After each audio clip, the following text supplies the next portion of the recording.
এই দল যদি আগামী দিনে প্রতিষ্ঠিত হয়ে যায়, পার্লামেন্টের মধ্যে গিয়ে টিকটক ভিডিও করার দূরের কথা, সেখানে গিয়ে মুর্শিদাবাদবাসীর জমি গেল গঙ্গা ভাষায় চলে যাচ্ছে, পার্লামেন্টে গিয়ে বলবে যে মুর্শিদাবাদের ইতিহাস দেখুন, দেশ স্বাধীন হওয়ার পরেও কিন্তু মুর্শিদাবাদ বিচ্ছিন্ন হয়ে যাওয়ার পরেও কিন্তু ফিরে এসেছে। সেই মুর্শিদাবাদ এখনো কেন পিছিয়ে বর্গের জেলার মধ্যে আছে? মুর্শিদাবাদ দেশ স্বাধীন হওয়ার পরেও কেন এখনো পর্যন্ত কেন্দ্রীয় বিশ্ববিদ্যালয় পেল না? এর আওয়াজটা আমাদের হাবিব শেখ জিয়াউদ্দিনকে আটকাতে হবে। এই আওয়াজ তুলবে, এই আওয়াজ হাবিব শেখকে পার্লামেন্টে বলবে, যেখানে ৭৮ লক্ষের মতো মানুষ বসবাস করছে। এমসের মতো হসপিটাল, পিজির মতো হসপিটাল কেন মুর্শিদাবাদকে দেওয়া হলো না?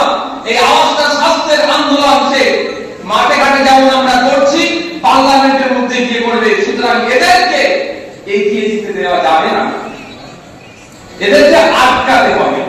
সেই জন্য নিরীক্ষা দেখলে বুঝে যাবে বিধানসভা পঞ্চায়েত নির্বাচনে কিভাবে আইএসএফ এর কর্মীদের উপর অত্যাচার হয়েছে। যেখানে আইএসএফ শক্তিশালী, সেখানে বুলডোজার চালিয়েছে। ওখানে অনেক বিরোধী দল আছে, আমি তাদের দিকে কিছু প্রতি ঘটনা বলে খুশি হচ্ছি না, এসব আমরা দুঃখ পাচ্ছি না। আমি তারা অন্তত সেফ জোনে ছিল, থাকুক, কিন্তু সেফ জোনে থাকলে তারা প্রশ্ন থেকে যাচ্ছে,